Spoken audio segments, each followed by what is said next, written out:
The late afternoon sun slanted through the window of my study. Outside, Whitefish Creek was settling into evening the way it always did. Quiet. Peaceful. The kind of peace a man earns after he's seen enough trouble to appreciate stillness. I was 68 years old that spring of 1895. My badge sat on the desk in front of me where I'd placed it the day I retired. 23 years I'd worn that star.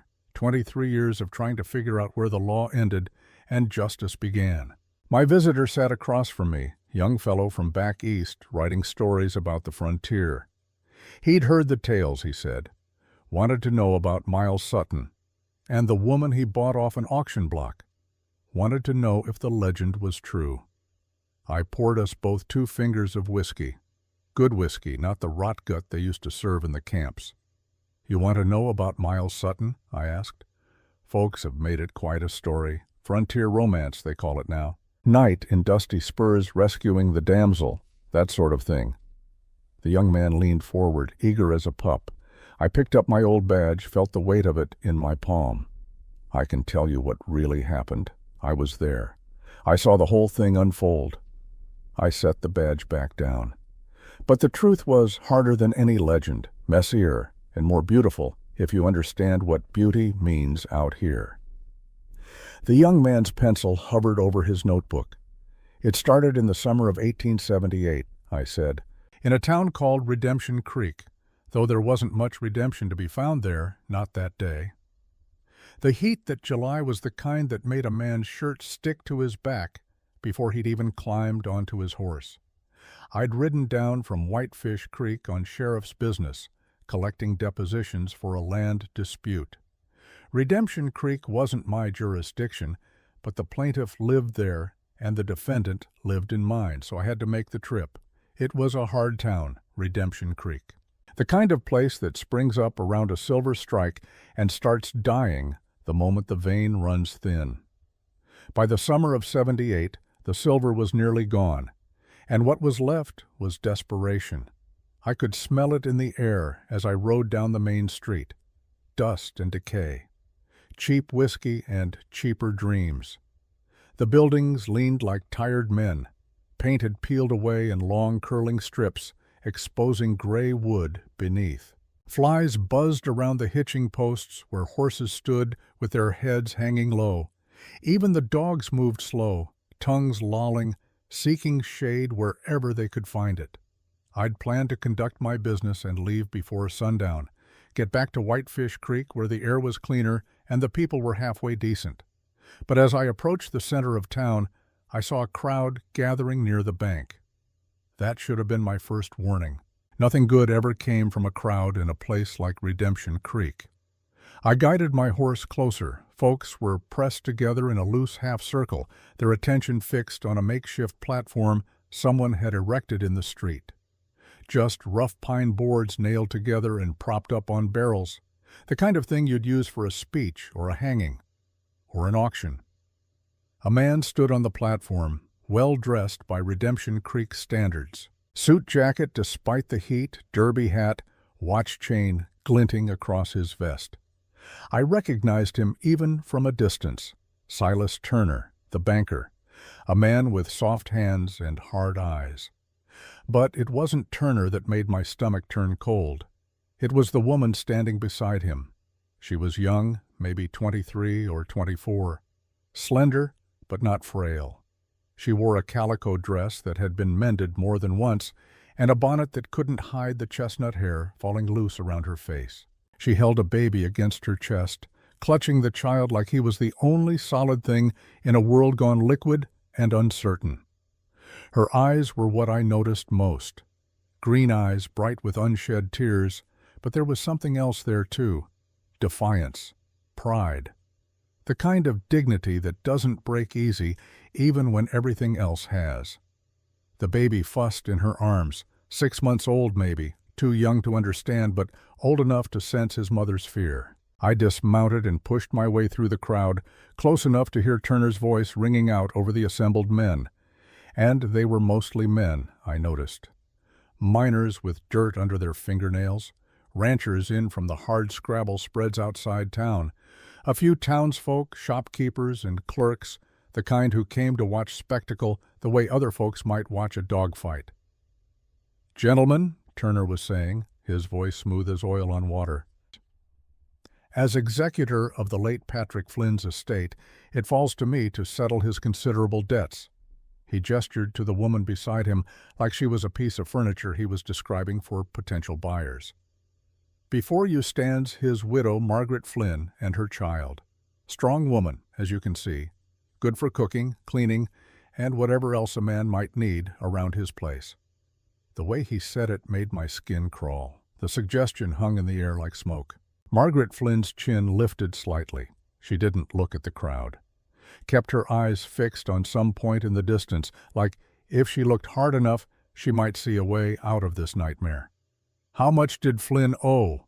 someone called from the crowd. Turner smiled, and it wasn't a pleasant smile. $120. A significant sum, to be sure, but consider what you're getting. A young woman in her prime, a hard worker, I'm told, and the child, of course. He said it casual, like he was selling a horse with a colt thrown in for good measure. The baby started crying in earnest now. Margaret bounced him gently, whispering words I couldn't hear. Her hands were shaking. I looked around the crowd, searching for someone else who might object to this obscenity, but I saw only calculation in most of their faces. A few looked away, uncomfortable but not uncomfortable enough to speak up, and some, God help us, looked eager. A big man near the front, dirty canvas pants and a beard that hadn't been trimmed in months, called out, "Can we see her teeth?" Laughter rippled through the crowd. Ugly laughter. Margaret Flynn's face went pale, but she didn't move, didn't give them the satisfaction. Turner held up his hands. "Gentlemen, please, let's maintain some decorum. This is a legal proceeding, after all. Legal." The word tasted like ashes in my mouth. I wanted to stop it. Every instinct I had screamed at me to climb up on that platform and put an end to this horror. But Redemption Creek wasn't my jurisdiction. I had no authority here. The law, such as it was, belonged to the town marshal, and I could see him standing off to the side, arms crossed, watching with the same dead-eyed indifference he'd probably bring to watching paint dry. So I stood there, a witness to something I couldn't stop, and hated myself for it. "Bidding will start at $50, Turner announced. "Do I hear 50? Silence stretched out, long enough that I allowed myself a thin hope that maybe, just maybe, these men had enough decency left in them to refuse. Then a voice called out, $50, an old rancher, lean as a whip, with eyes that assessed Margaret Flynn the way he'd assess livestock. $50, Turner confirmed. "Do I hear 60? 60, another voice said. This one from a miner, younger, with the red-rimmed eyes of a man who spent his nights in the bottom of a bottle. The bidding climbed. 70, 75. Each number another nail in Margaret Flynn's coffin of humiliation.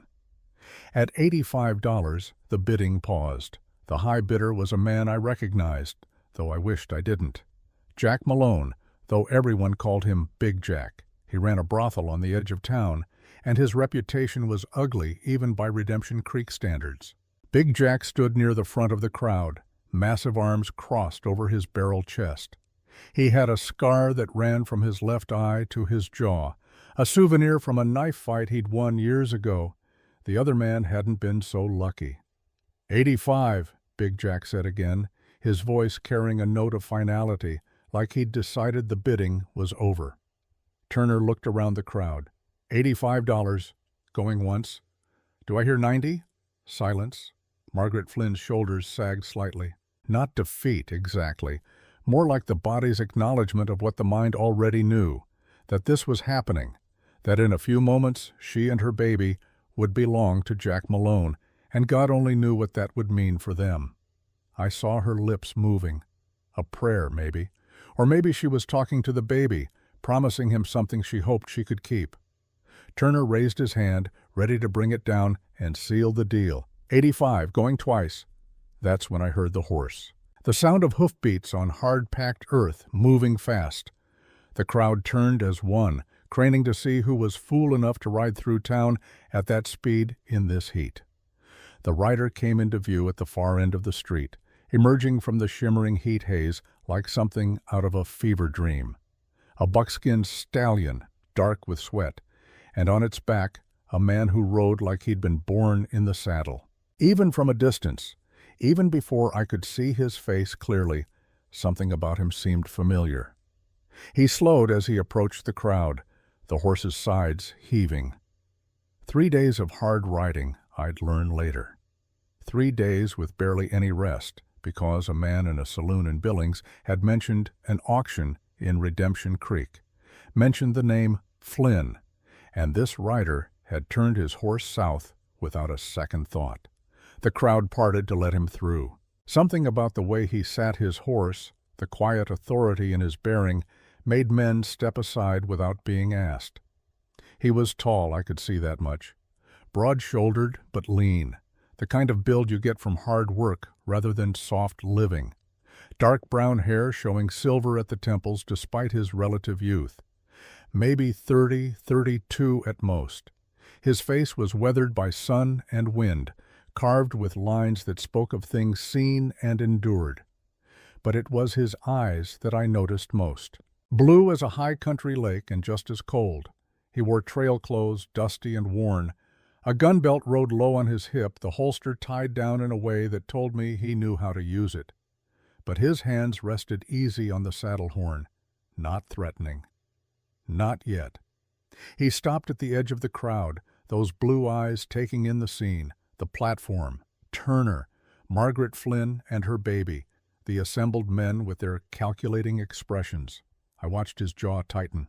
Then, quiet but clear as a church bell, he spoke. $100. The crowd went still. Even the baby stopped crying, like he sensed something had shifted in the air. Turner's head snapped toward the rider. "I beg your pardon." The man dismounted in one fluid motion, left his horse ground-tied and walked toward the platform, each boot fall deliberate in the sudden silence. Dust rose with each step and hung in the heavy air.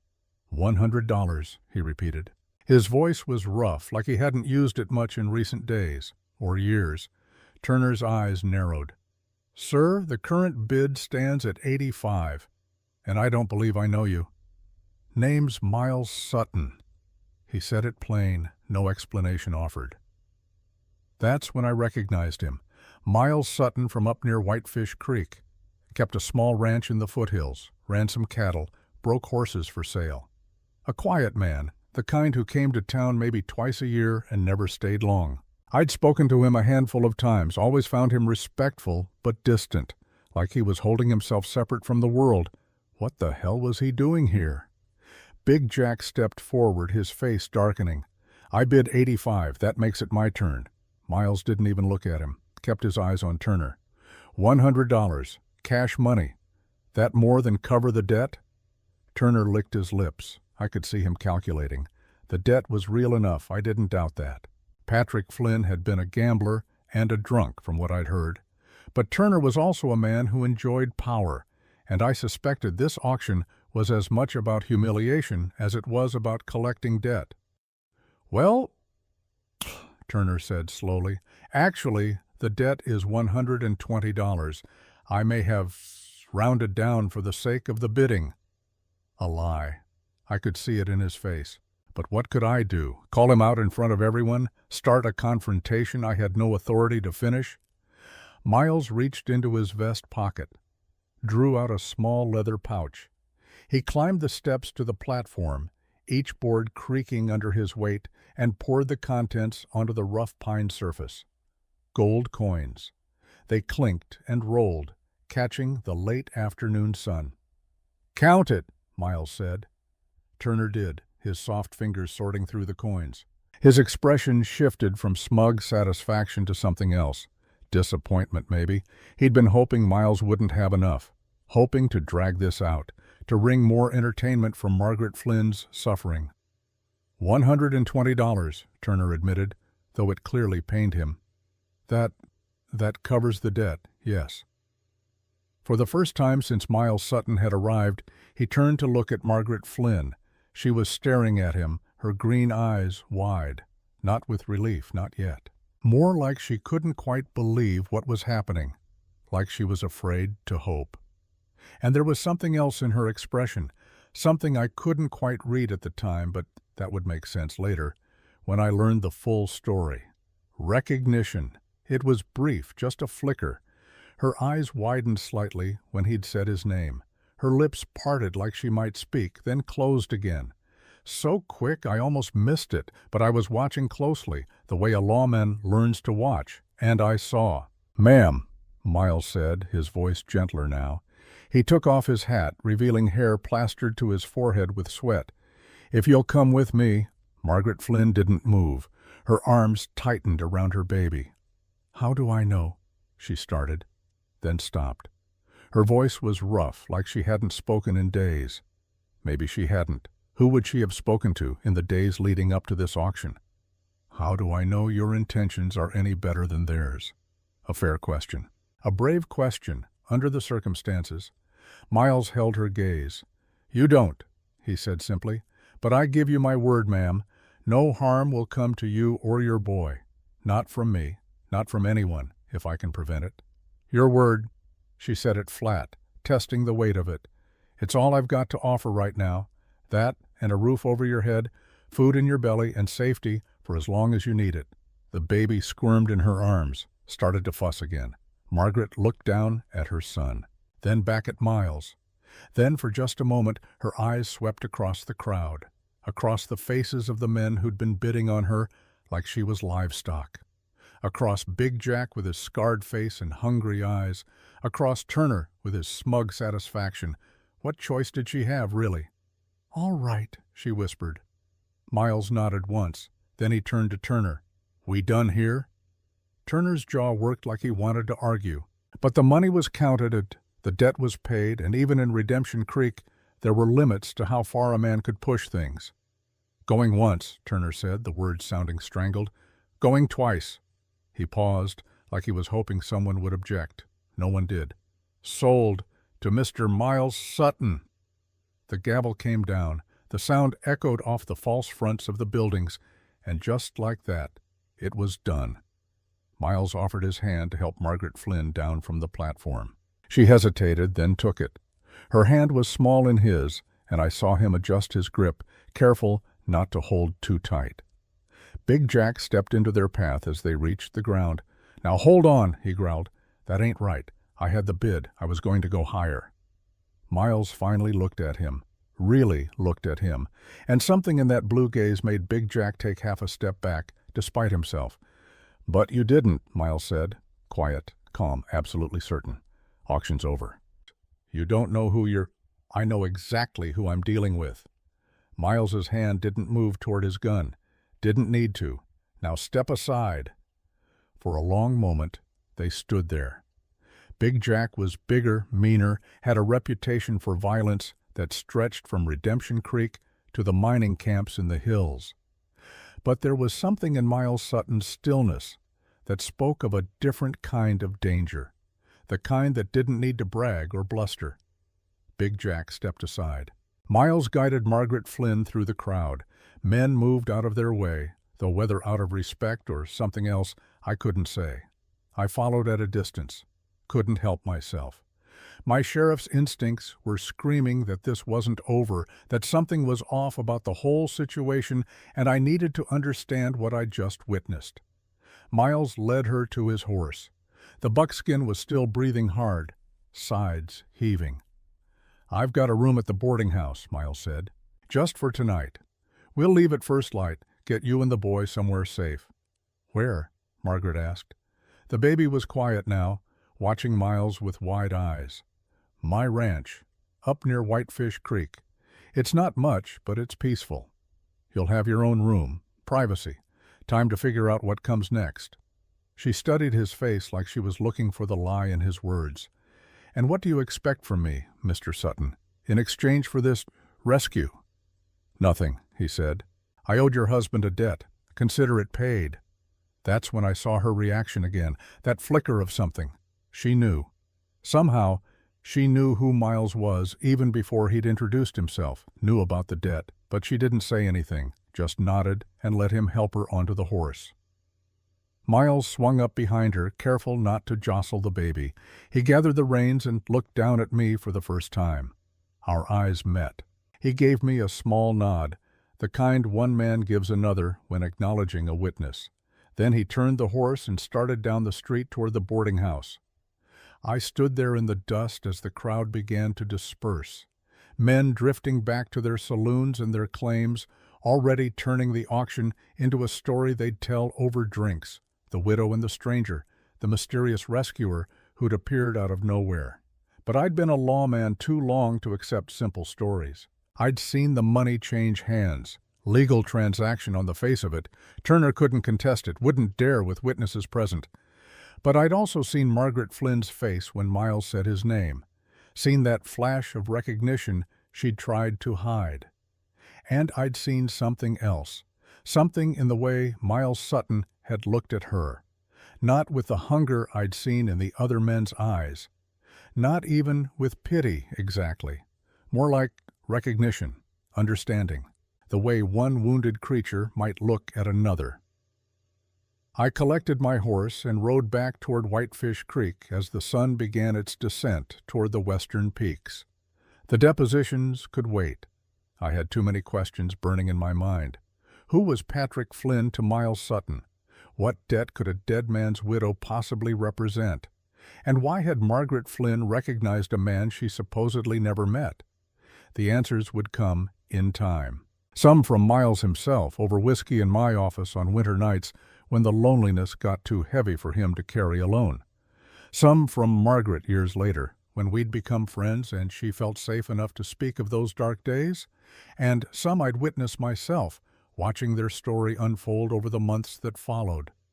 But that evening, riding home through the long shadows, all I knew was this. I'd seen something rare in Redemption Creek. Something I hadn't expected to find in a town that had forgotten what decency looked like. I'd seen a man do the right thing when it cost him everything he had. And I'd seen a woman maintain her dignity when the world was determined to strip it away. The young journalist across from me set down his pencil. So it was true, he said. He really did buy her at auction. I took a sip of my whiskey, let it burn its way down. He paid off a debt, I corrected. That's different than buying. Though I suppose to the law, to men like Turner, the distinction didn't matter much. And they fell in love? The young man's eyes were bright with the romance of it. Eventually, I said, but it wasn't simple. Love never is, especially when it's born from desperation and duty. I set my glass down. You want the legend, or you want the truth? The truth, he said immediately. I smiled. Then you'd better pour yourself another drink. This is going to take a while. And outside my window, the evening star appeared in the darkening sky. The same star that had been rising that night in 1878 when Miles Sutton rode into Redemption Creek and changed 3 lives forever. His own, Margaret Flynn's, and in a way, mine too. Because I learned something that day that would shape the rest of my time wearing a badge. I learned that sometimes the law and justice walk different trails, and a man has to choose which one he's going to follow. Miles Sutton made his choice that day on the auction block. I'd make mine in the months to come when Turner returned seeking revenge, and I had to decide which mattered more, the letter of the law or the spirit of it. But that's a story for another part of this tale. For now, just know this. What started that hot July day in Redemption Creek wasn't a rescue. It was the first step on a long road toward redemption. For all of us. They left Redemption Creek before dawn. I know this because I was watching from my window at the boarding house. Couldn't sleep after what I'd witnessed. Kept seeing Margaret Flynn's face on that auction block, kept hearing the casual cruelty in Turner's voice as he'd described her like livestock. Miles Sutton was already loading a wagon when the first gray light touched the eastern peaks. Not the buckskin he'd ridden in on, that horse was spent, 3 days of hard riding having taken its toll. He'd bought a sturdy mare and a serviceable wagon from the livery, paying cash money without haggling. The wagon, I learned later, was a kindness. He could have put Margaret on horseback, made better time that way. But he'd seen the baby, seen how exhausted she was, and understood that 2 days on a hard saddle would break what little spirit she had left. Small kindnesses. That's what I remember most about Miles Sutton, the little considerations that revealed the man beneath the silence. Margaret emerged from the boarding house as the sun cleared the mountains. She carried William wrapped in a thin blanket, and I noticed she'd changed into her other dress. Still calico, still worn, but cleaner. Her hair was pulled back tight under her bonnet. She looked like a woman preparing for battle. Spine straight, jaw set, eyes forward. Miles helped her onto the wagon seat without a word. She settled William against her chest, and I saw her wince slightly. The baby was getting heavy for arms that had held him through too many sleepless nights. Miles noticed too. He reached into the wagon bed and pulled out a folded quilt. "For the boy," he said. "Can lay him down when he sleeps. Save your arms." Margaret looked at the quilt, then at Miles. Something shifted in her expression. Not trust, not yet, but maybe the beginning of it. "Thank you," she said quietly. Those were the first words she'd spoken to him since the auction. Miles climbed onto the wagon seat beside her, not too close, respectful of the space between them. He gathered the reins and clicked to the mare. The wagon rolled forward through the empty streets of Redemption Creek, past the saloons where men were already drinking their breakfast, past the assay office and the abandoned mine works, past Turner's Bank, its windows dark and accusing. I watched until they disappeared into the morning haze. Then I went to find the town marshal, useless as he was, and file a report. Legal transaction or not, something about the whole situation stank worse than the privies behind the mining camps. I wanted it documented, wanted a record, in case Turner decided the debt wasn't really paid after all. The marshal took my statement with the enthusiasm of a man being asked to dig his own grave. Wrote it down sloppy, filed it wrong, probably lost it within a week. But I'd done what I could within the bounds of the law. What happened next, I had to piece together from what Miles told me later, from what Margaret shared, from the evidence I saw with my own eyes when I visited the ranch 2 weeks afterward. This is how it went. The first hour of travel passed in silence. Miles kept the mare at a steady walk, following the trail north out of Redemption Creek toward the foothills. The land here was harsh country, sagebrush and scrub pine, rocky outcroppings that threw back the morning heat, creek beds that ran dry 3 months out of the year. William fussed in Margaret's arms, sensing her tension through whatever mysterious connection babies have with their mothers. She bounced him gently, humming something tuneless to soothe him. Miles noticed her looking back over her shoulder for the third time in as many minutes. "Expecting someone?" he asked. Margaret's hands tightened on the baby. "I don't know. Are you? Meaning?"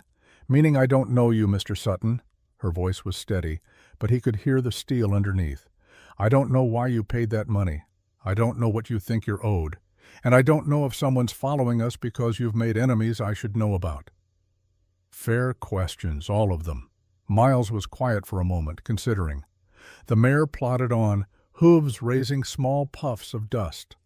"I knew your husband," he said finally, "during the war. He saved my life at Chickamauga, took a bullet meant for me." Margaret went very still. Her hand moved to the locket at her throat, a small gesture, unconscious. Inside that locket, Miles would later learn, was a curl of Patrick Flynn's red hair and a photograph taken on their wedding day. "Patrick never mentioned you," she said. A lie. Miles could hear it in her voice, but he let it pass. "We lost touch after the war," he said. "I heard he'd settled out this way. Heard through a man in Billings that there was an auction, that Patrick Flynn's widow and child were being sold to pay his debts. And you rode 3 days to pay those debts." She said it flat, like she was still trying to understand the why of it. "I owed him my life. Seemed only fair to give his family a chance to keep theirs." Margaret looked down at William.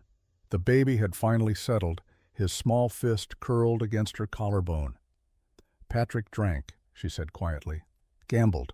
Lost everything we had and then some. Whatever man you knew in the war, Mr. Sutton, He wasn't the man I buried 3 months ago. Miles heard the pain in her voice, the anger underneath it, the grief. War changes people, he said. Not always for the better. Is that what happened to you? The question surprised him. He glanced at her and found her watching him with those green eyes, assessing. I don't know what you mean. You live alone on a ranch. You ride 3 days on word of an auction. You pay cash money for strangers. She paused. That's not normal behavior, Mr. Sutton. That's the behavior of a man running from something, or towards something. I'm trying to figure out which. Smart woman.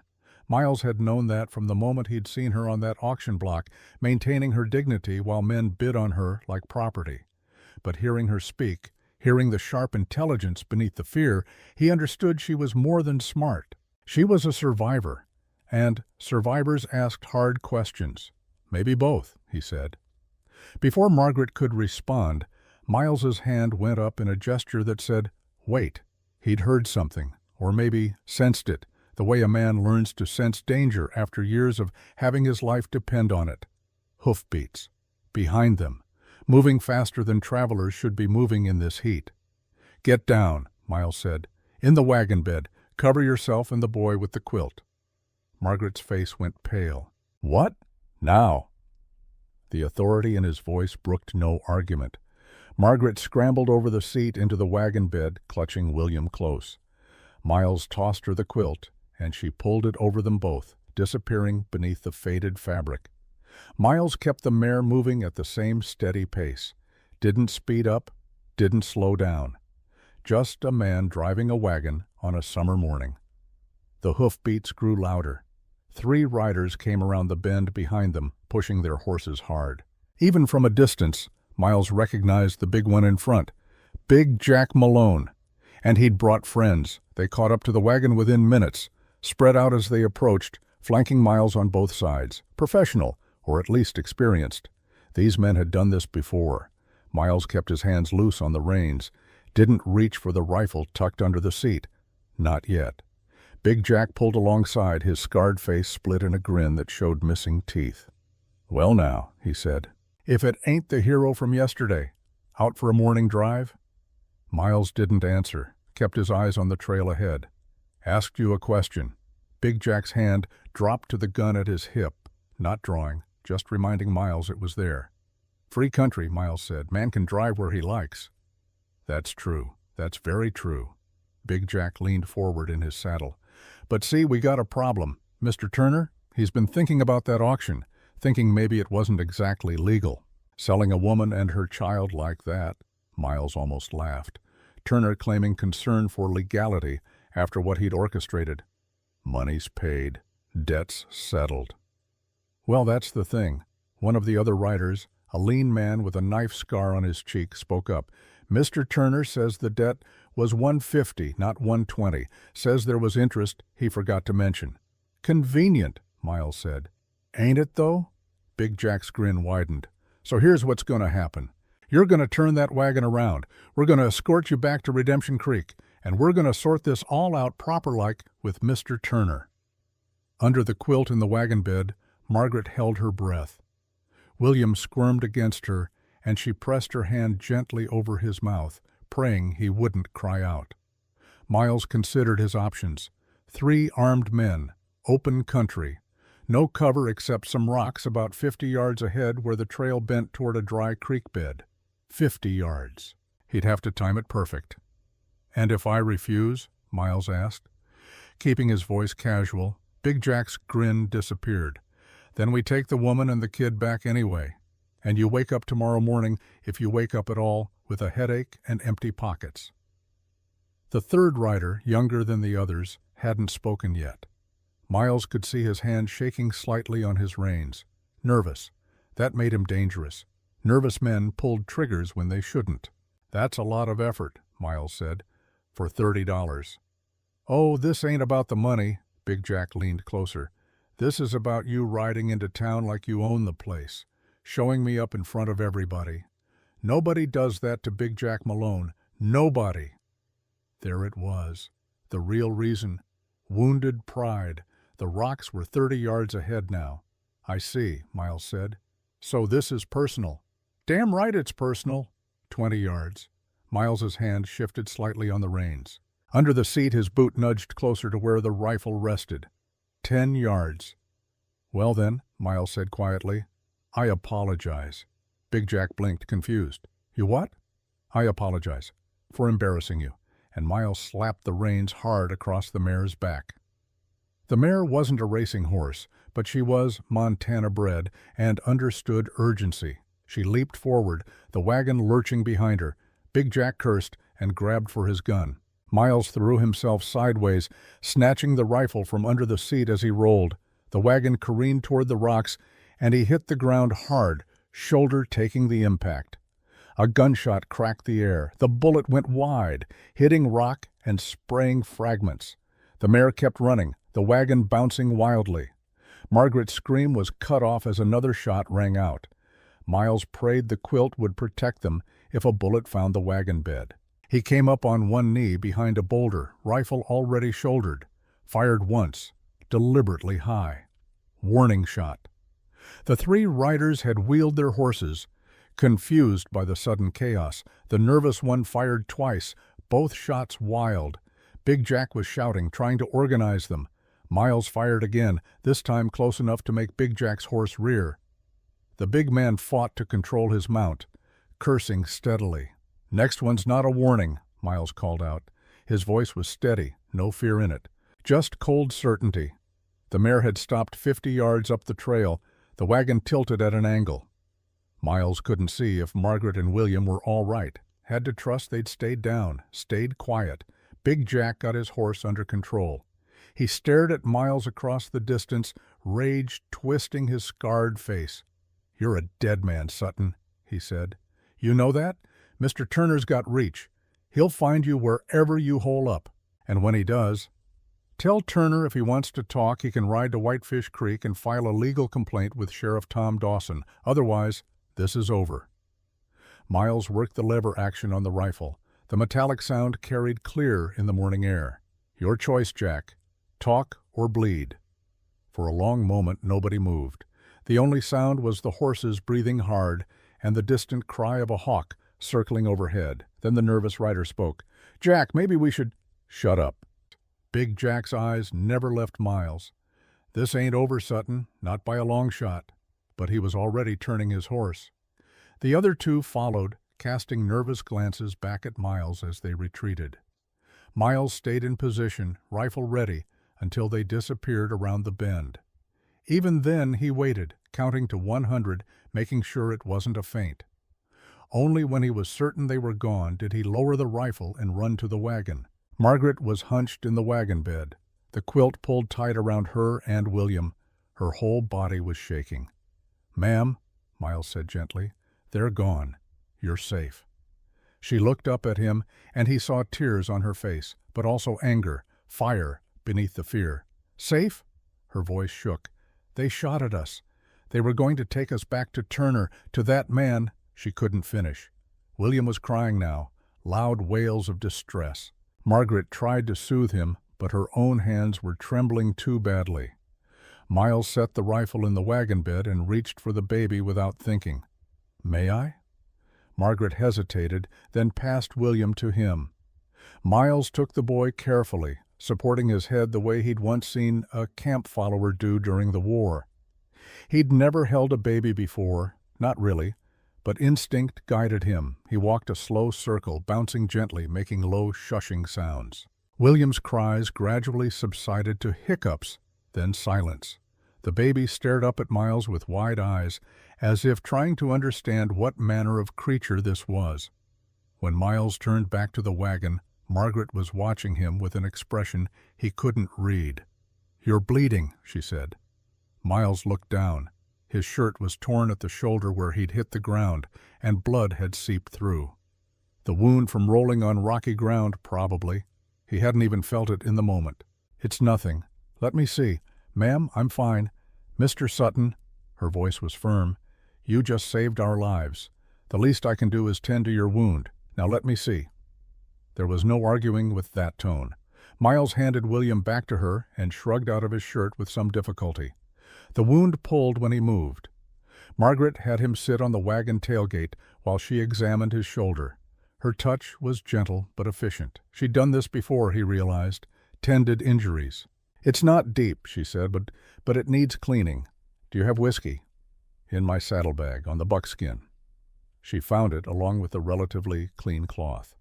Miles hissed when she poured the whiskey directly on the wound, but didn't pull away. "Patrick came back from the war with scars," Margaret said quietly as she worked. "I learned to clean wounds, to stitch them when needed. He never talked about how he got them, but sometimes at night he'd wake up screaming." Her hands paused. "Is that why you live alone, Mr. Sutton? The nightmares?" Miles didn't answer. Wasn't sure he could. Margaret resumed her work, tearing strips from the cloth to bind the wound. Her fingers brushed his skin, and he was acutely aware of how long it had been since anyone had touched him with gentleness. "There," she said finally. "It should heal clean if you keep it dry." "Thank you." She stepped back, putting proper distance between them again. But something had shifted. They'd been through danger together, survived it together. That created a bond whether they wanted it or not. "They'll come back," Margaret said. "Won't they?" Miles pulled his torn shirt back on carefully. "Maybe, but not today. And by tonight we'll be on my land. That's different territory, different rules." "Will that stop them?" He looked at her directly. "I don't know, but I promise you this, I won't let them take you, either of you." Margaret studied his face. "Why? Why would you risk your life for people you don't even know?" Miles had asked himself the same question in the hours since he'd ridden into Redemption Creek. He'd told her about owing Patrick, and that was true. But it wasn't the whole truth. The whole truth was harder to put into words. "Because," he said slowly, "I spent 4 years in a war where I watched good people suffer for no reason, watched them die for causes they didn't understand. And when it was over, I told myself if I ever had the chance to stop that kind of suffering, I would, no matter what it cost." He climbed back onto the wagon seat. "Yesterday I had that chance. Today I'm following through. That's all." It wasn't eloquent, but it was honest. Margaret climbed up beside him, settling William in her lap. The baby had fallen asleep, exhausted by fear and tears. "Patrick said you were the best man he ever knew," she said softly. "I thought he was exaggerating. He had a habit of seeing the best in people, even when it wasn't there." Miles gathered the reins. "Your husband saved my life. He was brave when it mattered most. Whatever happened to him after the war, that doesn't erase what he did." Margaret's hand went to her locket again. "No," she agreed, "it doesn't." They rode in silence for a while, putting distance between themselves and Redemption Creek, between themselves and Turner's Reach. But Miles knew this wasn't over. Men like Turner didn't give up when challenged. They nursed grudges. They planned revenge. The question was when, not if. They reached the ranch 2 hours before sunset. Margaret saw it first as they crested the last rise. A valley opening up before them, green with summer grass. A creek winding through it, catching the golden light. Pine trees climbing the slopes on either side. And nestled at the base of the valley, a cabin with a stone chimney. It was beautiful in a way she hadn't expected. Not grand, not impressive by city standards, but honest, real. A place carved from wilderness by hard work and determination. "Home," Miles said simply. He drove the wagon down into the valley. As they approached, Margaret could see the details. A barn that looked solid, well-maintained. A corral with horses watching their approach with pricked ears. A vegetable garden to one side of the cabin, neat rows showing care. This was a working ranch, not just a man hiding from the world. Miles pulled the wagon up to the cabin and set the brake. He climbed down, then offered his hand to help Margaret. She took it, careful not to wake William. Her legs were unsteady after the long ride, after the fear and the adrenaline and the slow burn of exhaustion that came after. "I'll show you inside," Miles said. "Get you settled. Then I need to tend the horses." The cabin was simple. One main room with a stone fireplace, a table with 4 chairs, shelves holding books and supplies. A ladder led to a loft above, and to the left a door stood open to a smaller room. Miles led her there. "This is for you and the boy. It's not much, but the bed's sound and the window looks out on the creek." Margaret stepped into the room. It held a bed covered with a handmade quilt, a small chest of drawers, a washstand with a basin. The window did indeed look out on the creek, and she could hear the water burbling over stones. After months of worry, after weeks of dread, after the horror of the auction and the terror of the chase, this small room felt like sanctuary. "It's perfect," she whispered. Miles cleared his throat, suddenly awkward. "I'll be in the loft. Give you privacy. There's water in the barrel outside the door if you need to wash. Food in the larder. Make yourself at home." "Mr. Sutton," Margaret said. He turned back. "Thank you for all of it." He nodded once, then left her alone. Margaret laid William on the bed, surrounding him with pillows so he wouldn't roll off. The baby slept on, worn out by the day's events. She sat on the edge of the bed and let herself cry. Quiet tears, relief and fear and gratitude, all mixed together. She'd been holding herself together for so long, holding herself upright through Patrick's descent into darkness, through his death, death, through the humiliation of losing everything. But here, in this small room with its simple bed and the sound of water outside, she could finally let go, just for a moment. Then she washed her face, checked on William, and went to see what she could do to help with supper. She wouldn't be a burden, wouldn't be just another mouth to feed. She'd find a way to be useful, to earn her place until she could figure out what came next. That night, after a simple meal of beans and bacon and bread that Miles had cooked with surprising competence, Margaret put William to bed in the small room. She sang to him one of the lullabies her mother had sung to her back in Boston, when the world was simpler and futures seemed certain. William's eyes drifted closed.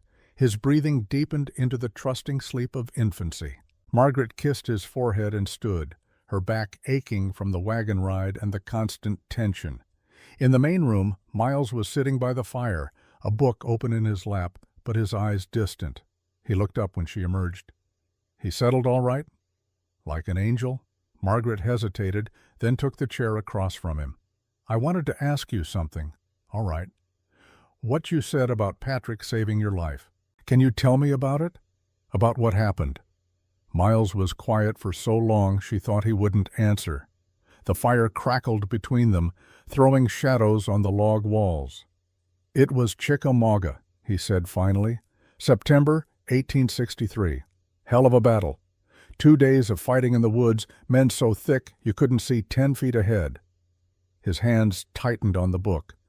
"Second day, my unit got separated. Confederate cavalry caught us in a clearing. I took a saber cut across my arm, got thrown from my horse, 3 of them coming at me, and I had an empty rifle and 1 shot in my pistol." Margaret could see it in his eyes now. He wasn't here anymore.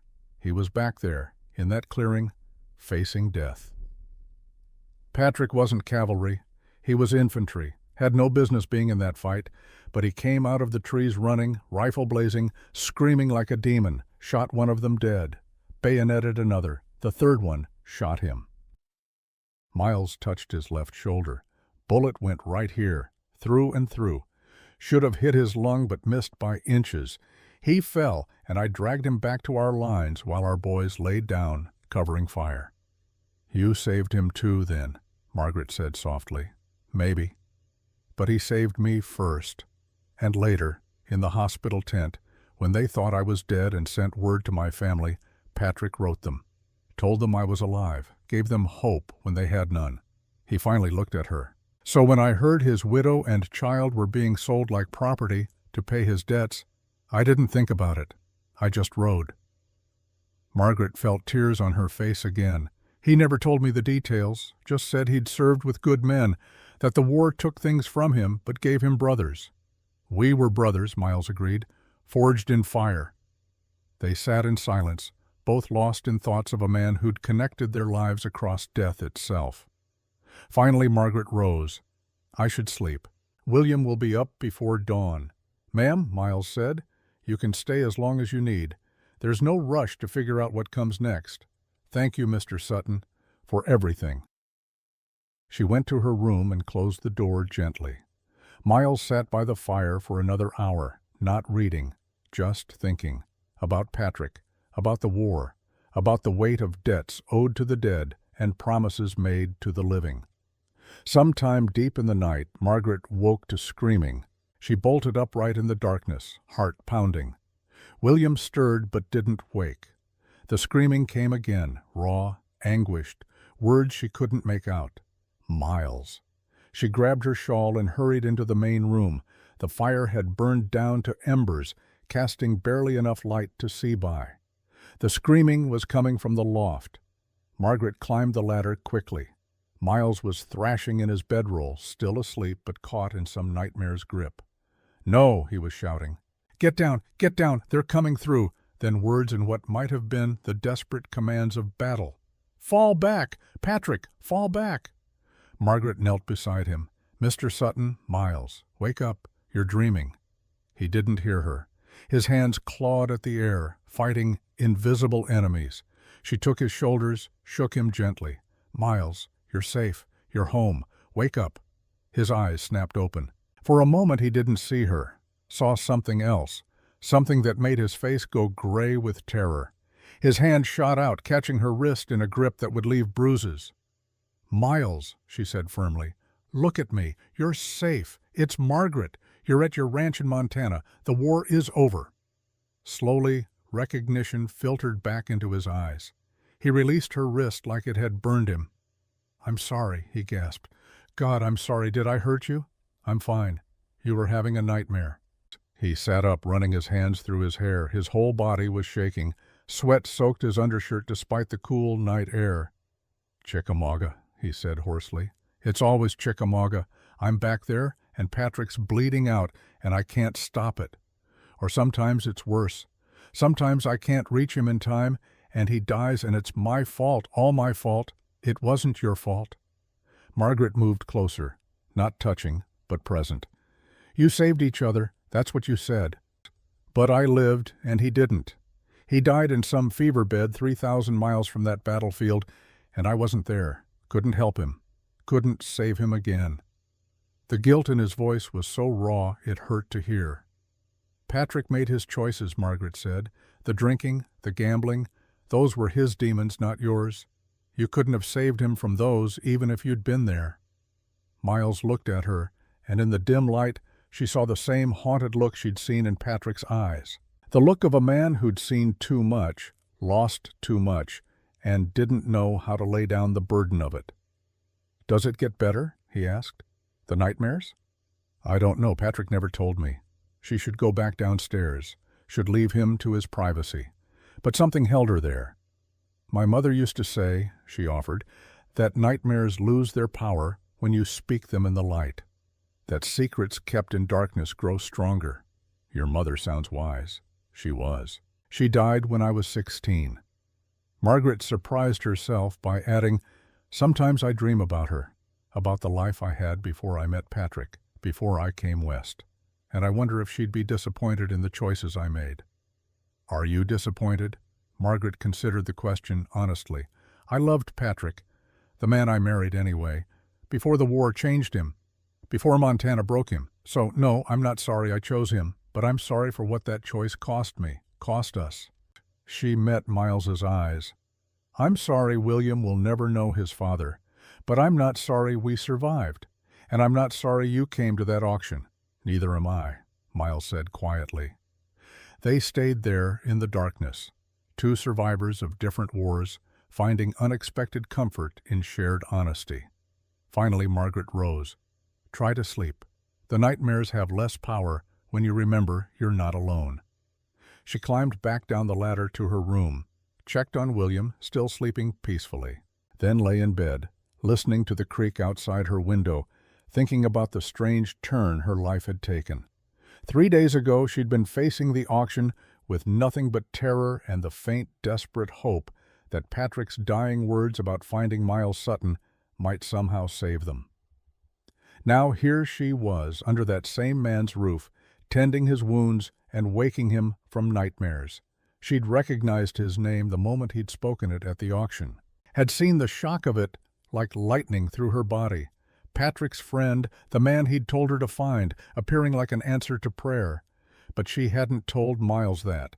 Hadn't admitted that Patrick, in his final fever-racked hours, had made her promise to find Miles Sutton if something happened. Had said, "He's in Montana, best man I ever knew. He'll help you." Why hadn't she told him? Fear, maybe. Fear that if Miles knew Patrick had sent her to him, he'd feel even more obligated. That this rescue would become nothing but duty, and what little choice she had left would vanish. Or maybe fear that the Miles Sutton Patrick had described wouldn't match the reality, that no man could be that good, that honorable. But so far, he was, and that scared her more than anything. Because if Miles Sutton was truly as good as Patrick had promised, what did that mean for her? For the feelings she could feel starting to grow, despite her best efforts to keep them buried? She was a widow of 3 months, a woman sold at auction, a mother with nothing to offer but gratitude and the slim hope that someday she might stand on her own again. She had no business feeling anything for Miles Sutton except thankfulness. But as she drifted toward sleep, Margaret couldn't help remembering the gentleness in his hands when he'd held William, the certainty in his voice when he'd promised to protect them, the vulnerability in his eyes when he'd asked if the nightmares ever got better. She was in dangerous territory. She knew that. The question was whether she had the strength to navigate it without losing herself again. Outside, a coyote howled in the distance. The sound carried across the valley, lonesome and wild.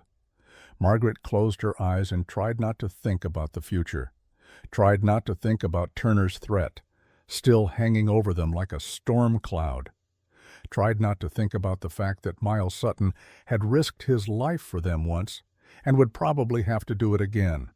Tomorrow would come soon enough. For tonight, they were safe. And sometimes that had to be enough. 3 weeks passed. I know because I kept count, waiting for the other boot to drop, waiting for Turner to make his move, or for Big Jack to come skulking around Whitefish Creek looking for revenge. But the days slipped by quiet and peaceful, and I started to wonder if maybe, just maybe, the matter was settled. I should have known better. Nothing's ever settled when pride and money are involved, but for those 3 weeks, I let myself believe that Miles and Margaret had found a pocket of safety in a dangerous world. I was wrong, of course, but I'll get to that. First, let me tell you about those weeks, because they mattered. Because they showed me who these people really were when the immediate danger had passed and they had to figure out how to live with each other. Miles told me some of it later, over whiskey in my office, when winter had locked down the territory and he needed to talk to someone besides the woman he was falling in love with. Margaret filled in the rest, years afterward, when we'd become friends and she felt safe enough to be honest about those early days. Margaret took to ranch life like she'd been born to it, which surprised both of them. She'd been a school teacher's daughter from Boston, after all, city-bred, educated, used to a certain refinement that Montana territory didn't offer. But she was also a survivor, and survivors adapt. She took over the cooking first, which was a mercy for Miles. The man could manage beans and bacon well enough, but Margaret could make a proper stew, could bake bread that didn't sit in your stomach like a stone, could stretch supplies in ways that came from managing Patrick's gambling debts for 2 years. She mended Miles's clothes without being asked, planted herbs in the kitchen garden, started teaching William his letters, even though the boy was barely old enough to sit up on his own. She was building a life, I realized later, staking a claim to normalcy in a world that had tried to strip it from her. And Miles was learning what it meant to have people who needed him for more than just his gun or his strong back. He'd wake before dawn and do his chores quiet, trying not to disturb Margaret and the baby. But she'd hear him anyway and have coffee ready when he came back in. Small kindnesses, exchanged without comment, building into something neither of them had words for yet. William took to Miles like he'd known him his whole short life. The baby would reach for him when he came through the door, would quiet when Miles held him, would fall asleep against his shoulder while Margaret cleared the supper dishes. I saw it myself when I rode out to check on them 2 weeks after the auction. Miles was sitting on the porch, William cradled in one arm while he whittled something with his free hand. The baby was watching the knife move with serious concentration, and Miles was talking to him low and steady about horses, about the weather, about nothing and everything. Margaret stood in the doorway watching them, and the look on her face, well, it wasn't gratitude. It was something deeper, more dangerous for a woman who'd been widowed barely 3 months. That's when I knew this wasn't going to be simple. Nothing about love ever is. The trouble started, as trouble often does, with good intentions and bad timing. Late August, Whitefish Creek held its annual Founders' Day celebration. Nothing fancy by city standards, but for us, it was the social event of the season. Music, dancing, food, enough to feed half the territory. A chance for folks to gather and remember we were more than just isolated homesteads fighting the land. I'd mentioned it to Miles during my visit, told him he should bring Margaret and the boy. Let people meet them proper, start the process of making them part of the community instead of just the subject of gossip. Because there was gossip, plenty of it. Word had spread about the auction, about Miles paying cash money for a widow and her baby. Some folks thought it noble. Others thought it scandalous. Most just thought it strange, and strange made for good talking over fences and in general stores. Miles was reluctant. "She's been through enough without folks staring at her," he said. But Margaret, when he mentioned it that evening, surprised him. "I'd like to go," she said quietly. "I'd like to meet your neighbors, your friends." "I don't have many friends." "Sheriff Dawson seems to think well of you. And someone has to run the general store, the church, all the rest. I can't hide out here forever." She was right, though Miles didn't much like it. So when the day came, he hitched up the wagon, helped Margaret and William aboard, and drove them to town. I was there waiting, watching the road when they arrived. Margaret wore the blue dress Miles had bought her at Mrs. Caldwell's store.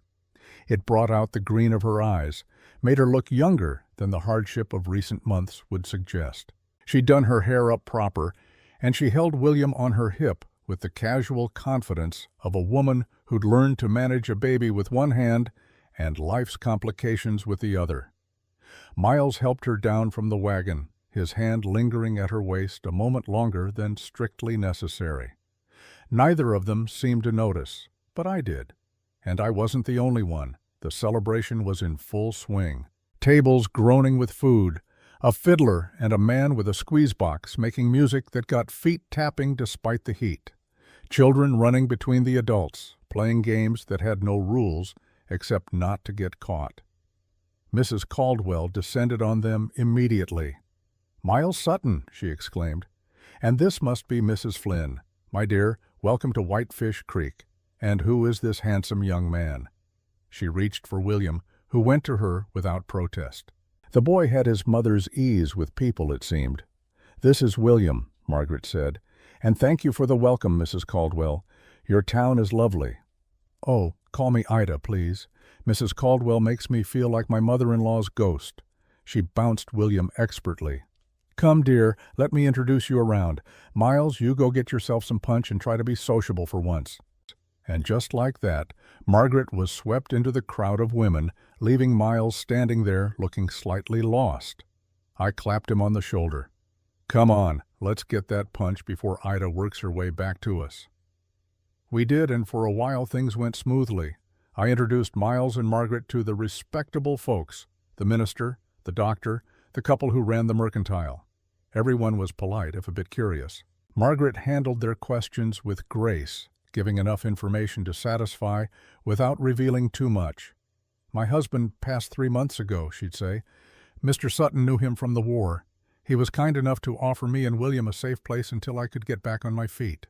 Simple, dignified, true enough that it wasn't a lie, vague enough that it didn't invite speculation. But then the music started up for dancing and things got complicated. Miles asked Margaret to dance. I could see the moment he decided to do it, could see the way he squared his shoulders like a man about to walk into gunfire. The man would face down 3 armed riders without flinching, but asking a woman to dance near about paralyzed him.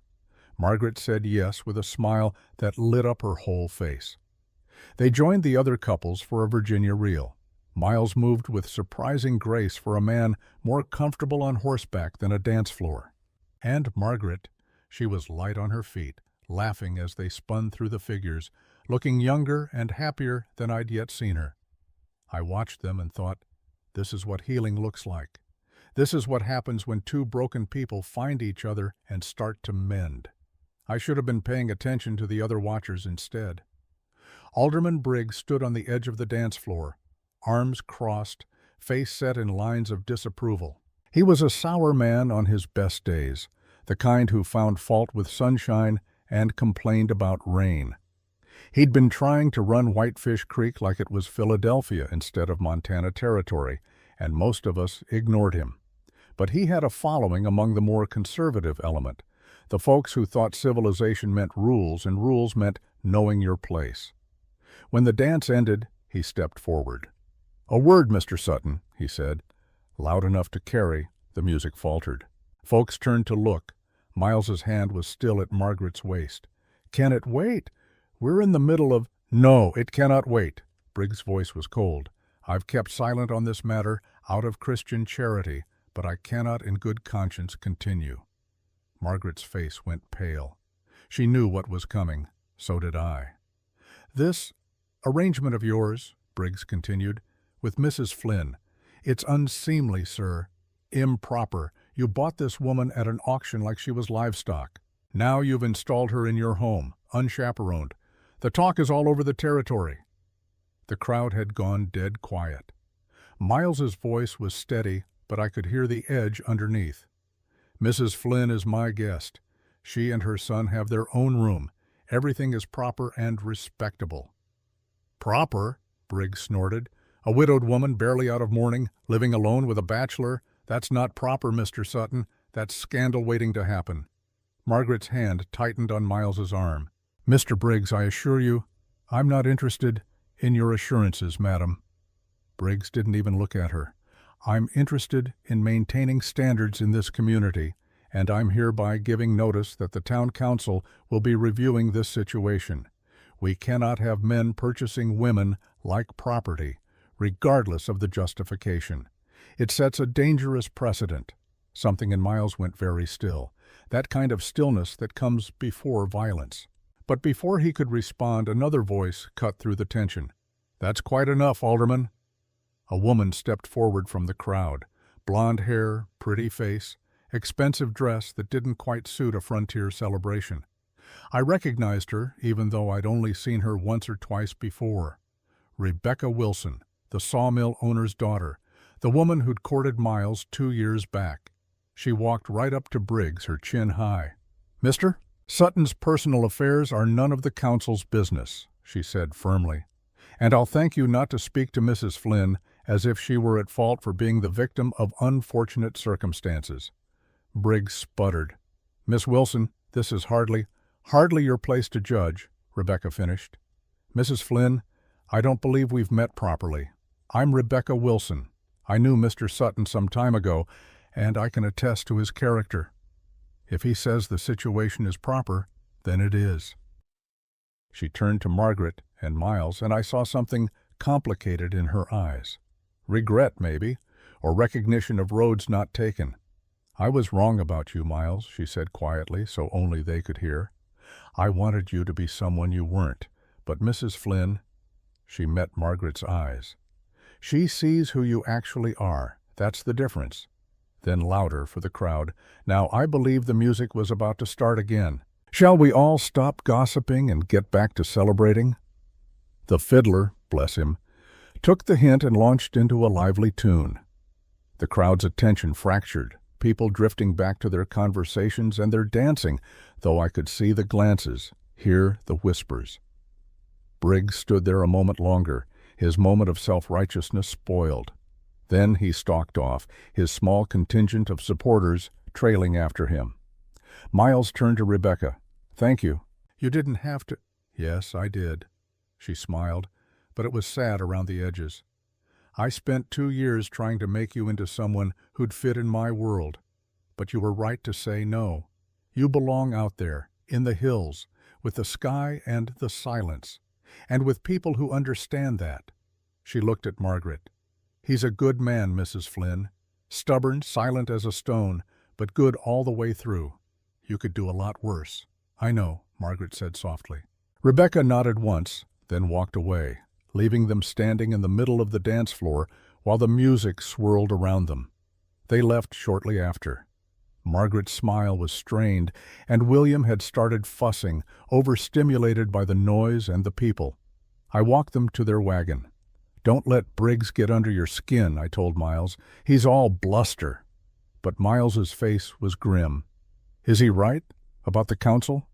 I couldn't lie to him. He might push for a review. "And the law out here is flexible. If he claims the auction was improper, if he questions the legality of it all, they could take her back." Miles's hands fisted at his sides. "Make her settle the debt some other way." "I won't let that happen," I said. But even as I said it, I wondered what power I really had. Sheriff or not, the law was a tricky thing in the territories. Men like Briggs could twist it to their purposes if they tried hard enough. Margaret sat in the wagon holding William, her face unreadable. Miles climbed up beside her. "I'm sorry. I shouldn't have brought you. Shouldn't have exposed you to—" "Don't!" Margaret's voice was sharp. "Don't apologize for giving me a few hours of feeling normal again, of dancing and talking to people like I'm a person instead of a scandal." She looked at him, and I saw the fire in her eyes that had helped her survive the auction block.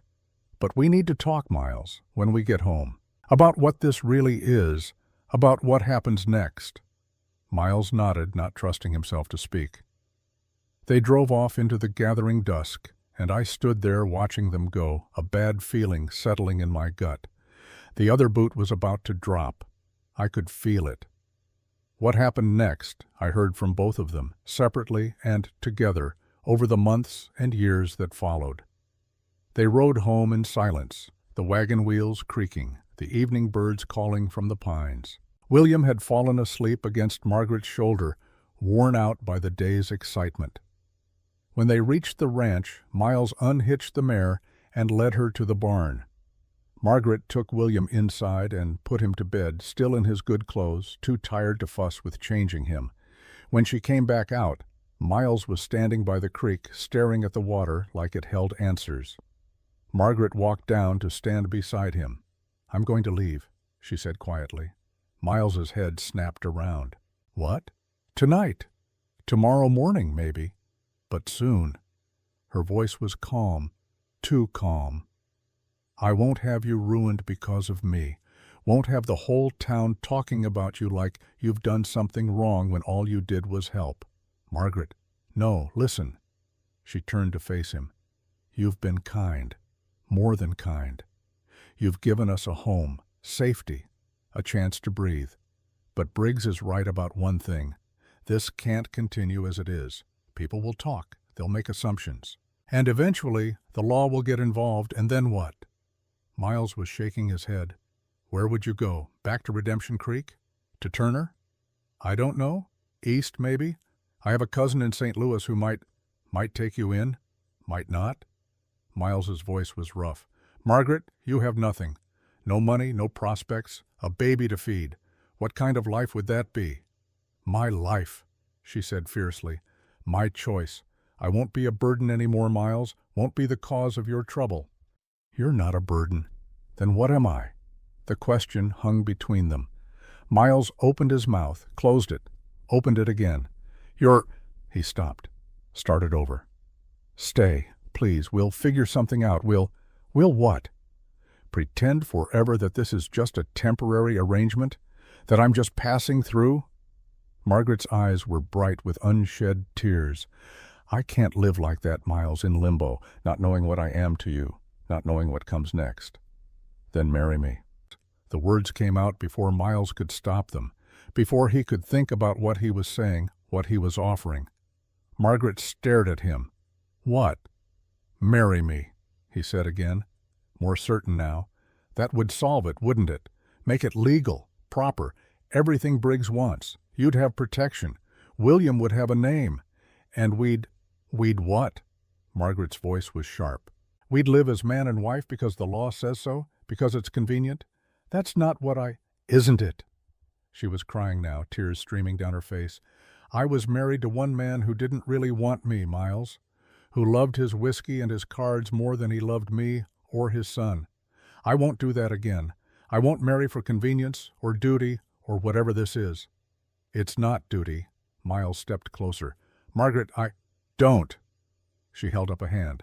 Don't say something you don't mean just because you think it's what I need to hear.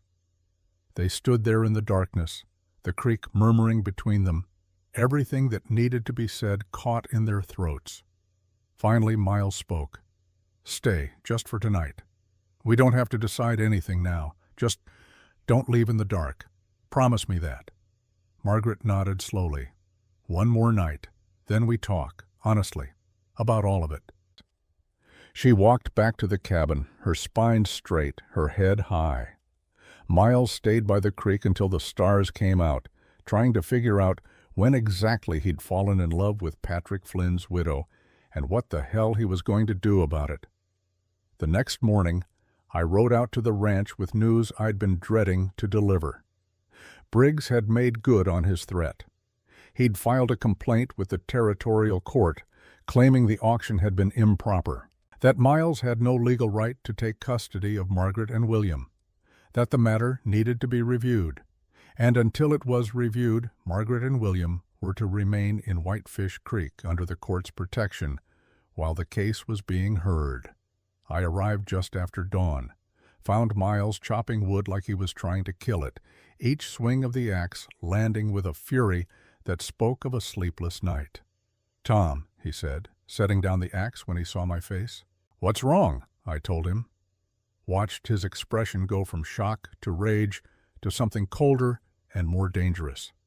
How long? He asked. The hearing is in 30 days. Until then, technically, Margaret's status is unclear. Unclear. He said the word like it tasted of poison. They're saying she might still belong to Turner. I'm saying the law is complicated, and Briggs is using that complication to make trouble. I hesitated. There's a way around it, Miles. I know. Marriage. He laughed, but there was no humor in it. I asked her last night. She said no. That surprised me. She said no? Said she won't marry for convenience, won't be tied to another man who doesn't really want her. And do you? Really want her? Miles looked at me, and I saw the truth naked in his eyes. More than I've wanted anything in 10 years, he said quietly. But she doesn't believe it. Thinks I'm just being noble. Then make her believe it. Before Miles could respond, Margaret appeared in the cabin doorway, William on her hip. Sheriff Dawson, she said. I thought I heard voices. I told her what I'd told Miles. Watched the color drain from her face. 30 days, she repeated. And if they rule against Miles? Then you'd be remanded back to Turner's custody until the debt is properly settled. Over my dead body, Miles said. Margaret's eyes met his. That might be what it comes to, Miles. And I won't have your blood on my conscience along with Patrick's debts. Patrick's debts aren't your fault, aren't they? Her voice broke. I knew he was gambling, knew he was drinking, and I did nothing, said nothing. Just kept hoping he'd stop, that he'd remember he had a family. She sank onto the porch step, William clutching at her dress. I need to tell you something, she said. Both of you. Something I should have said from the beginning. Miles and I exchanged glances. I had a feeling I knew what was coming, had suspected it since that first moment at the auction when I'd seen her face when Miles said his name. I knew who you were, Margaret said, looking at Miles. At the auction, when you said your name, I knew. Miles went very still. How? Patrick told me. Margaret's voice was steady now, like she'd decided to stop running from the truth. 3 months ago, when the fever had him, when he knew he was dying. She closed her eyes, remembering. He was delirious most of the time, talking about the war, about battles I'd never heard of. But then, toward the end, he grabbed my hand, looked at me with clear eyes for the first time in days. Her voice dropped to barely a whisper. He said, If something happens to me, if things go bad, find Miles Sutton. He's in Montana. Best man I ever knew. He'll help you. Promise me, Margaret. Promise me you'll find him." Miles's face had gone white. "I promised," Margaret continued, "even though I didn't understand, even though it seemed like fever talk. But after he died, when Turner came with his papers and his debts, when I realized everything was gone, I remembered." She finally looked at Miles.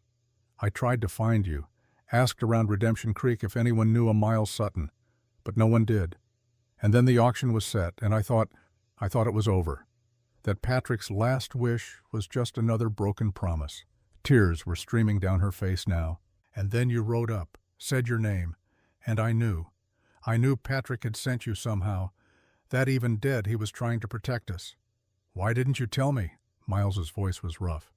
"Because I was afraid." Margaret stood, facing him. "Afraid you'd think I was using you, that I'd sought you out deliberately, manipulated you into helping. I needed to know if what you felt was real. If you were helping because of Patrick or because of me." "It was both," Miles said.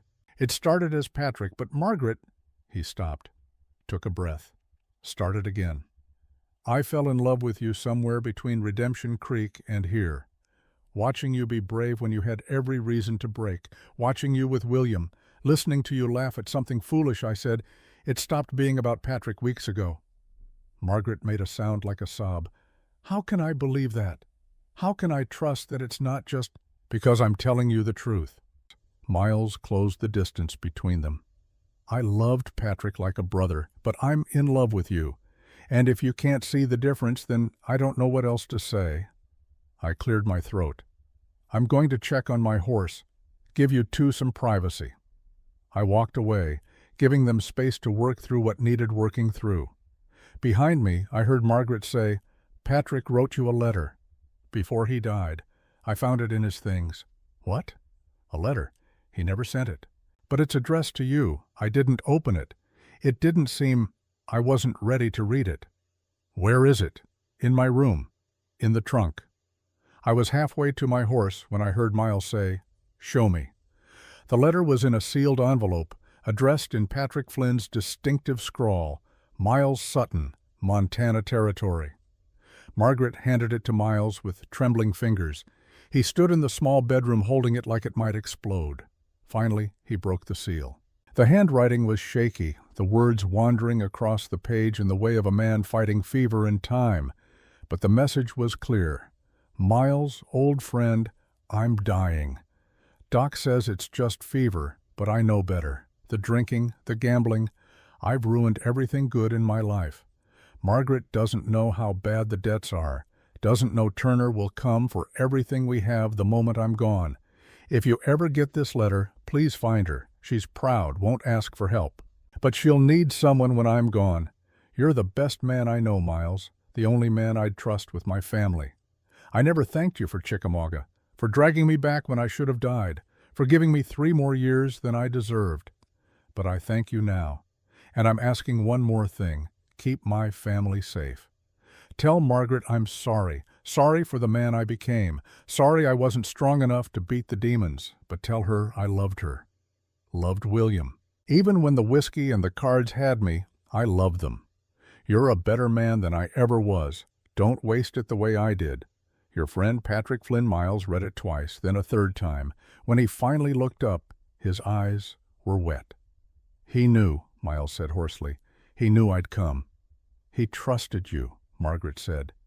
"Even at the end, when he couldn't trust himself, he trusted you." Miles folded the letter carefully, then handed it back to Margaret. "Keep it," he said, "for William, so he knows his father loved him, that Patrick tried in his own way to protect you both." Margaret took the letter, then did something that surprised them both. She kissed him, not gentle, not tentative, but fierce and desperate and full of all the things she couldn't say with words. When they broke apart, both breathing hard, she said, "I believe you. About loving me.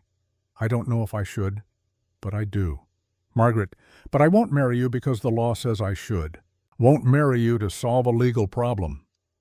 She cupped his face in her hands. "If we do this, it has to be real. It has to be because we both want it, not because Briggs or Turner or anyone else is forcing our hand." "I want it," Miles said. "I want you. I want William. I want to wake up every morning knowing you're here. Want to teach your son to ride and rope and read the weather. Want to grow old with you on this ranch." "Then ask me again," Margaret whispered. "Ask me when it's not about duty or debt or legal complications. Ask me when it's just us." Miles nodded slowly. "I will. But first we have to deal with Briggs and Turner. Because they're not going to stop, Margaret. Not until they've taken everything." "Then we fight," she said simply. "Together." I came back to find them standing close, hands clasped, looking like two people who'd finally stopped running from what they felt. "I take it you've worked things out?" I asked. "For now," Miles said. He looked at me. "Tom, I need your help. Legal help. How do we fight this?" I'd been thinking about that very question all night. "Marriage is the simplest solution," I said. "But there's another way. I could petition the territorial governor, claim the auction was conducted under false pretenses, that Turner knowingly misrepresented the debt amount to manipulate the proceedings. Would that work? Maybe, if I can prove it."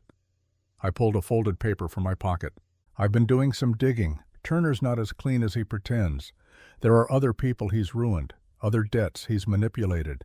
If I can find them, get them to testify." "That takes time," Margaret said. "Time we might not have."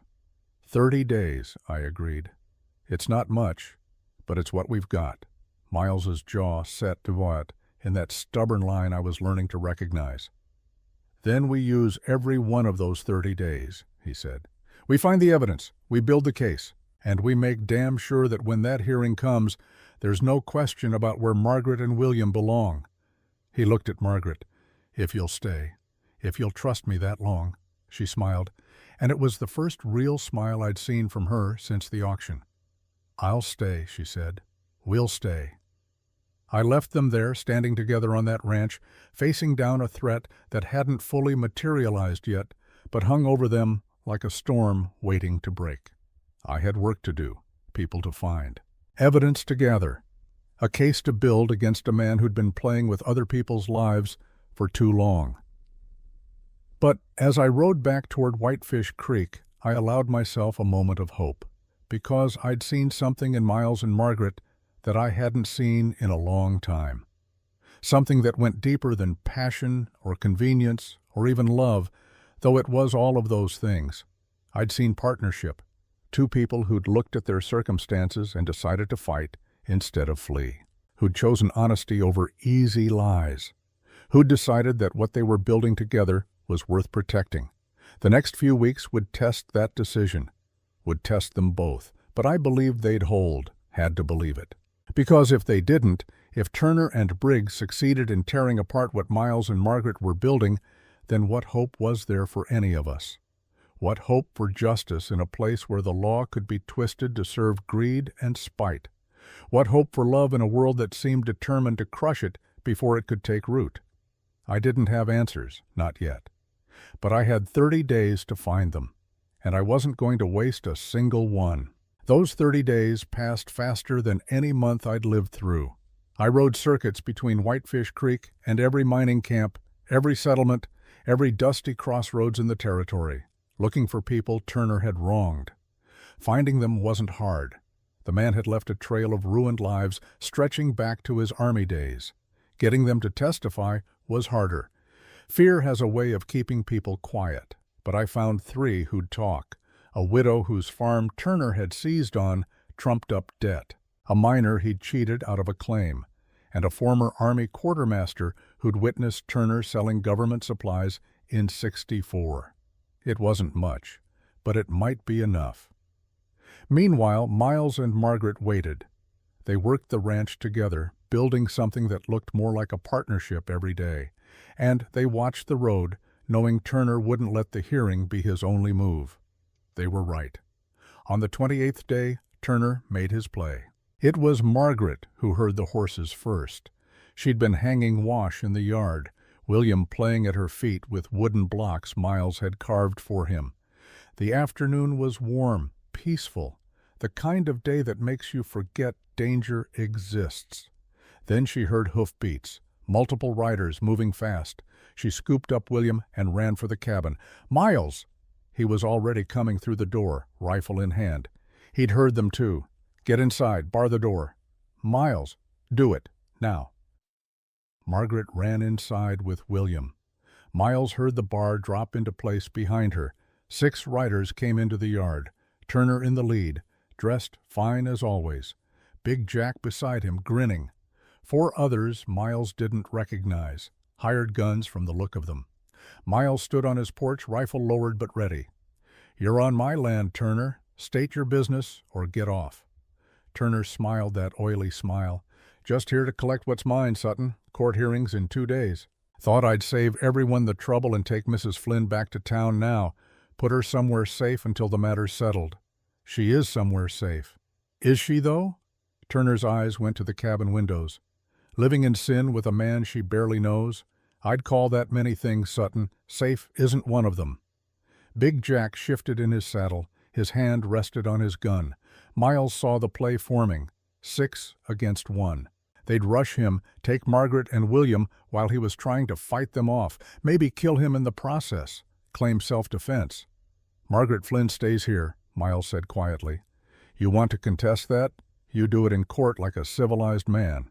"Civilized?" Turner laughed. "Rich, coming from you. Tell me, Sutton, did you ever tell Mrs. Flynn why you really rode to that auction? Did you tell her about our history?" Miles's jaw tightened. "No?" Turner's smile widened. "Shall I tell her? About how you destroyed my career, got me dishonorably discharged over a few harmless transactions?" "You were stealing from the army," Miles said, "selling supplies while soldiers starved. I was conducting business, and you, in your self-righteous fury, reported me, cost me everything." Turner leaned forward. "So when I heard Patrick Flynn had a widow, when I realized she might bring you running, well, it seemed like Providence. A chance to take from you what you took from me." The cabin door opened. Margaret stepped out, William in her arms. "Margaret, get back inside," Miles said, but she walked past him, down the steps, and stood between Miles and Turner's men. "Is that true?" she asked Turner. "You orchestrated that auction knowing Miles would come?" "Oh, the auction was real enough, the debt was real, but the presentation, that was for your friend Sutton's benefit. I wanted him to see you up there. Wanted him to feel obligated." Turner's eyes glittered. "And it worked beautifully. He paid more than the debt was worth. Took you in, made himself vulnerable, and now I'm going to take it all back and watch him break." Margaret's voice was steel. "You're a monster." "I'm a businessman, Mrs. Flynn. Now, if you'll come with us—" "She's not going anywhere." The voice came from the tree line. I rode out, and with me came 15 men, ranchers from the valley, townsmen from Whitefish Creek, Dr. Hartwell and the minister, even Rebecca Wilson's father, the sawmill owner, armed, every one of them. "Tom," Miles breathed. I guided my horse forward until I was between Turner and the cabin. "Silas Turner, you're under arrest for fraud, extortion, and conspiracy to kidnap." Turner's face went purple. "You have no authority. I have all the authority I need." I pulled out the papers I'd been carrying for 2 days, signed by the territorial governor himself. "Seems he was very interested in your business practices once I laid out the evidence." Big Jack's hand moved toward his gun. "I wouldn't," said the sawmill owner. He had a shotgun trained on Jack. So did 3 other men. The hired guns looked at each other. These were men who fought for money, not conviction. They weren't dying for Turner's grudge. One by one they raised their hands. We arrested them all, took them back to Whitefish Creek, and locked them in the jail I'd been sheriff of for 6 years. Turner screamed about his rights, about corruption, about how this wasn't legal. But I'd followed the law to the letter this time. Had the evidence, had the warrant, had everything proper and documented. The territorial court agreed. Within a week, Turner was convicted on multiple counts, sentenced to 10 years, though he'd only served 5 before his heart gave out. Big Jack got 3 years for assault and attempted kidnapping. The others scattered after posting bail, and I never saw them again. The case against Miles was dismissed with prejudice. Margaret and William were declared free and clear of all debts. It was over. But the story, the real story, was just beginning. I rode out to the ranch a week after the arrest, found Miles on the porch, whittling. He'd gotten good at making toys for William, horses, cattle, little wagons with wheels that turned. "Tom," he said, standing, "come for supper? If Margaret's cooking, I won't say no." She was. We ate venison stew and fresh bread with wild berry pie after. William sat in a high chair Miles had built, throwing more food than he ate, but laughing the whole time. After we'd eaten and Margaret had put the boy to bed, the three of us sat on the porch watching the stars come out. "I owe you," Miles said, "more than I can repay." "You don't owe me anything. I did my job." "You did more than that. You chose justice over law when the two didn't match." I nodded. It was true. I'd bent rules, called in favors, pushed the boundaries of what a small-town sheriff should be able to do. But I'd sleep sound anyway. "What will you do now?" I asked them. Miles and Margaret looked at each other. Something passed between them, some understanding they didn't need words for. "We'll stay," Margaret said. "Build the ranch. Raise William, see what comes." "And us?" Miles asked her. "What about us?" She smiled. "Ask me again, proper this time, not because of courts or threats, not because you owe Patrick or I need saving."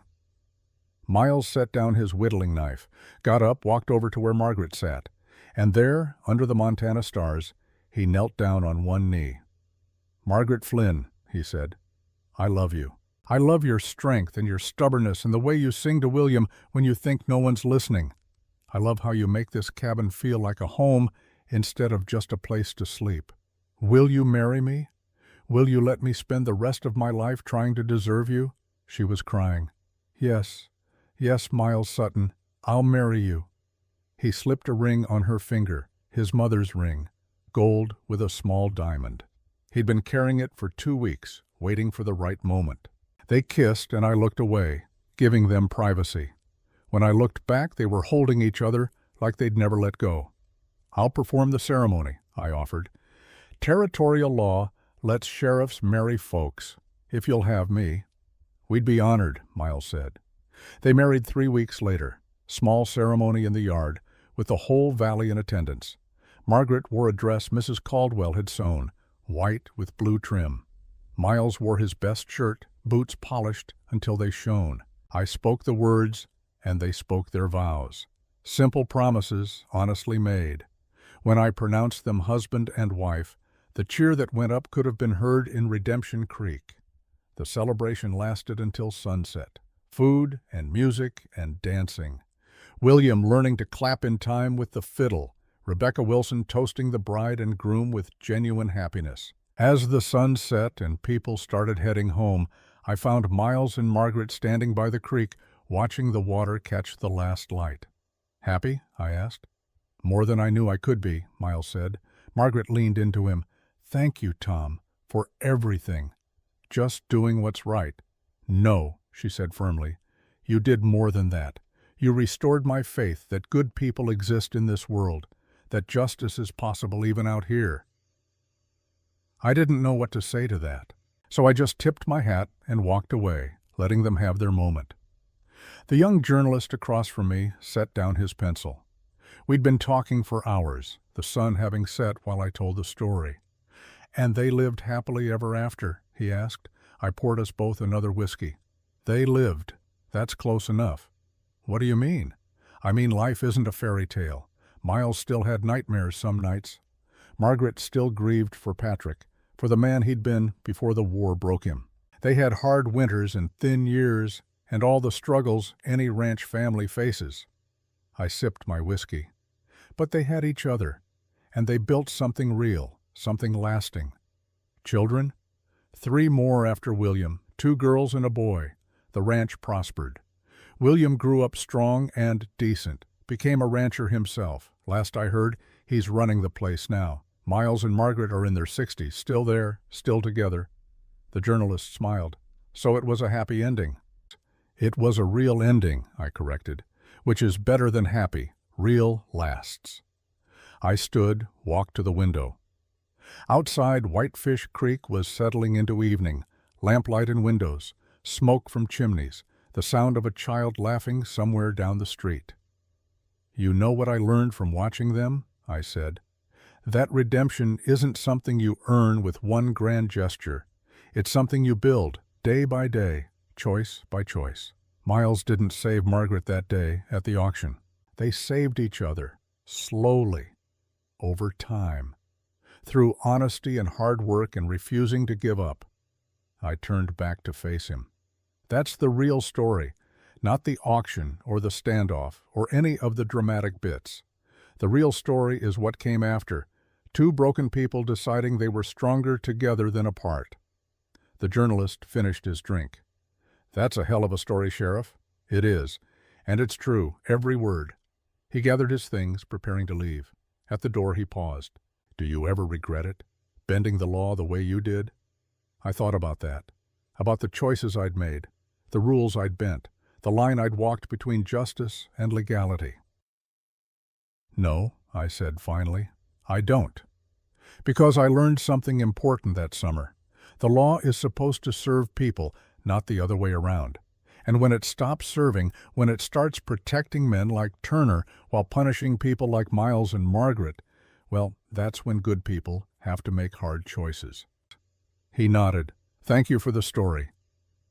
After he left, I sat in my chair and looked at my old badge on the desk. I never did regret it. Still don't. Because some things matter more than rules, things like honor and love and the courage to stand up when it would be easier to look away. Miles Sutton understood that. So did Margaret. And in the end, that understanding built them a life worth living. Out my window, the evening star appeared. The same star that had been rising that night in 1878 when everything changed.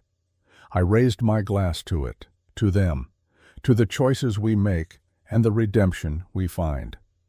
And I smiled because sometimes, just sometimes, the story has an ending worth telling, even if it's not the fairy tale people expect. It's better. It's real, and real is what lasts.